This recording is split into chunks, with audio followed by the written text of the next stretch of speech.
मेरे प्यारे दोस्त, आप सभी को नमस्कार। कल की क्लास में हम लोग मूल अधिकार के प्रकार देख रहे थे।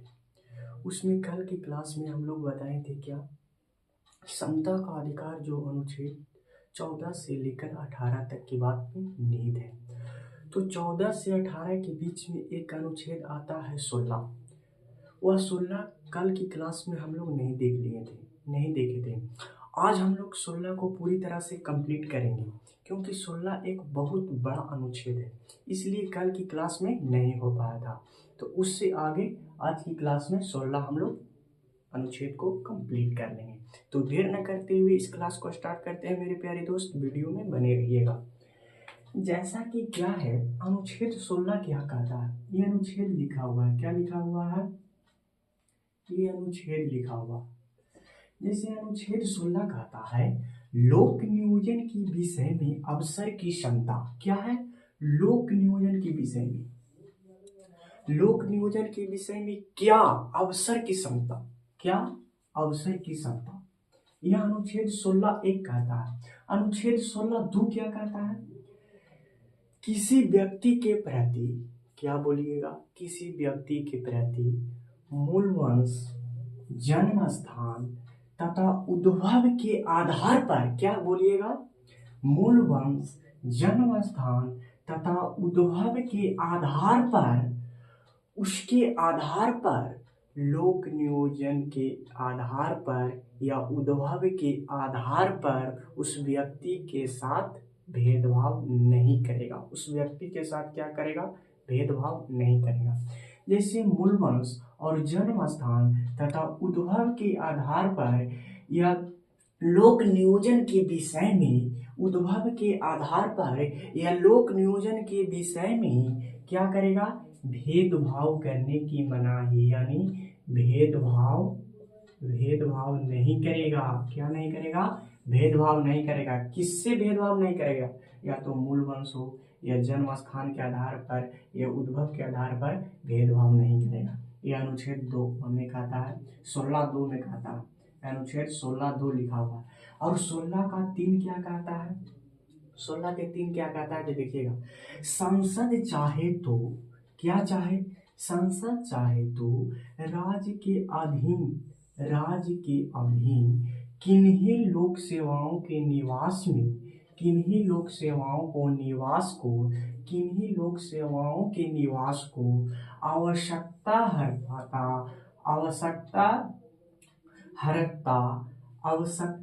हरता घोषित कर सकती है। क्या कर सकती है? आवश्यकता हरता घोषित कर सकती है।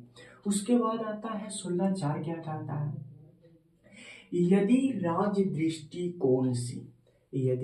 दृष्टिकोण से किसी अनुसूचित जाति हो या जनजाति हो, क्या हो? अनुसूचित जाति हो या क्या हो? जनजाति हो या पिछड़े वर्ग हो, पिछड़े वर्ग की प्रतिनिधित्व नहीं कोई कर रहा है। क्या है?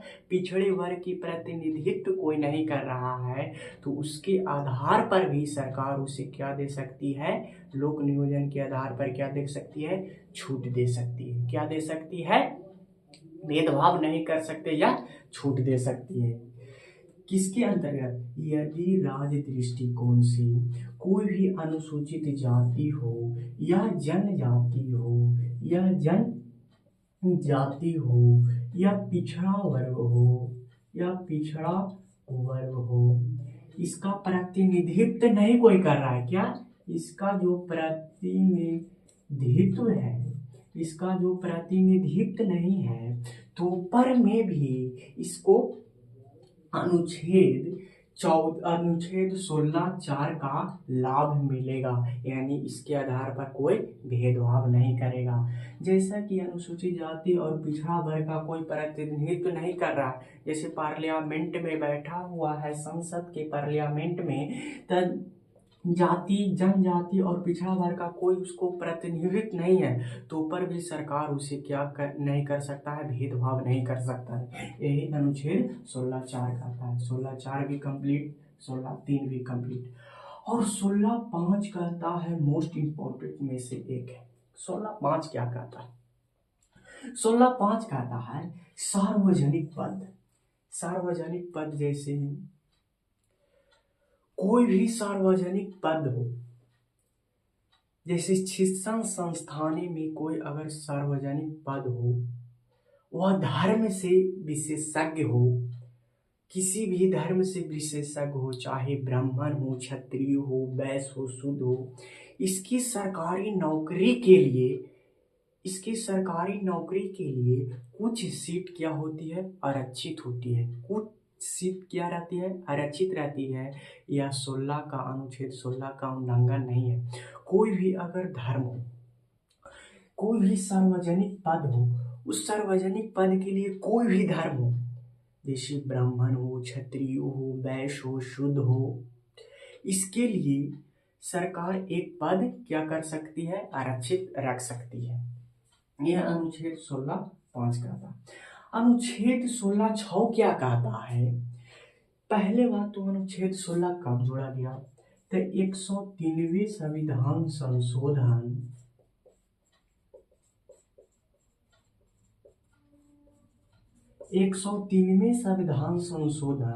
2019 द्वारा जोड़ा गया। किसका द्वारा जोड़ा गया? 103वें संविधान संशोधन 2019 द्वारा कौन सा अनुच्छेद जोड़ा गया? 16 का 6 जोड़ा गया। 16 का कौन जोड़ा गया? 103वें संविधान संशोधन द्वारा 2019 में क्या जोड़ा गया? 16(6) जोड़ा गया। 16(6) जोड़ा गया। और इसमें ही एक प्रावधान है कि EWS को, कौन WS को? EWS को 10% की सरकारी नौकरी में छूट। सरकारी नौकरी में क्या है? छूट है। सरकारी नौकरी में छूट 10% EWS को कौन सा अनुच्छेद में है? तो 16(6) में। कब जोड़ा गया था? 103वां संविधान संशोधन 2019 द्वारा जोड़ा गया था। तो यही है पूरा डिटेल में समझाया हुआ। अनुच्छेद 16 का 1 है, 16 का 2 है, 16 का 3, 4, 5 और 6। कुछ याद रहे या न रहे मेरे दोस्त, 16 का 6 अनुच्छेद जो है ना, अपने आप में मोस्ट इम्पोर्टेंट में से एक है। सबसे पहले तो यह सवाल उठता है कि जो 103वां संविधान संशोधन 2019 हुआ, कौन सा अनुच्छेद में जोड़ा गया? तो ऐसे ऑब्जेक्टिव पूछ देगा, पहला चॉइस दे देगा 15(5) में जोड़ा गया, 16(4) में जोड़ा गया, 16(6) में जोड़ा गया, 15(6) में जोड़ा गया। तो ऐसा ऑब्जेक्टिव ऑप्शन देगा ना कि आपको माइंड को उलझाने के लिए प्रोत्साहन करेगा, उलझा देगा। तो जब आप कंसेप्चुअल चीज को याद नहीं करिएगा तो एग्जाम में आप क्या कर सकते हैं? गड़बड़ी कर सकते हैं। तो याद रखिएगा कि 16(6) में कहता है 103वां संविधान संशोधन 2019 जोड़ा गया और इसे EWS में सरकारी नौकरी की छूट है। जैसे एक का फिर से रिकॉल करा देंगे। जैसे कहता है 16 क्या कहता है? 16 ओ पढ़ाए थे, क्या पढ़ाए थे? लोक नियोजन के विषय में अवसर की क्षमता। लोक नियोजन के विषय में अवसर की क्षमता। 2 क्या कहता है? 16(2) किसी भी मूल वंश या जन्म स्थान या उद्भव के आधार पर लोक नियोजन के विषय में भेदभाव नहीं करेगा। उसके बाद कहता है अनुच्छेद 16(3) कहता है संसद चाहे तो राज्य के अधीन किन्हीं लोक सेवाओं के निवास को आवश्यकता अर्हता घोषित कर सकती है। फिर उसके बाद यह बता दिए 16(6) यदि 16(4) कहता है यदि राज्य दृष्टिकोण से कोई अनुसूचित जाति हो, उसका प्रतिनिधित्व नहीं कोई कर रहा है तो राज्य इस पर क्या करेगा? इसे कोई भी भेदभाव या पिछड़ा वर्ग या अनुसूचित जाति के आधार पर कोई भी इसे भेदभाव नहीं करेगा, चाहे उसका प्रतिनिधित्व हो या ना हो। कहता है 15(5) कहता है सार्वजनिक पद के लिए, अभी बताए थे थोड़ा देर पहले, सार्वजनिक पद के लिए किसी भी धर्म जैसे ब्राह्मण हो, क्षत्रिय हो, वैश्य हो, शूद्र, उसके लिए एक सीट आरक्षित रहता है। जैसे 16(6) कहता है 103वां संविधान संशोधन 2019 द्वारा क्या जोड़ा गया? 16(6) इसमें क्या लिखा हुआ है? EWS को 10% की सरकारी नौकरी में क्या छूट है। तो हम यह आशा करते होंगे मेरे प्यारे दोस्त कि आज की क्लास में आपको अनुच्छेद जो 16 पढ़ाए थे वह मोस्ट इम्पोर्टेंट में से एक है। सबसे पहले तो यह बात है, और यह आपको याद हो गया होगा, हम इतना आपसे उम्मीद रखते हैं। तो आज के लिए इतना ही, मिलेंगे कल। धन्यवाद मेरे प्यारे दोस्त।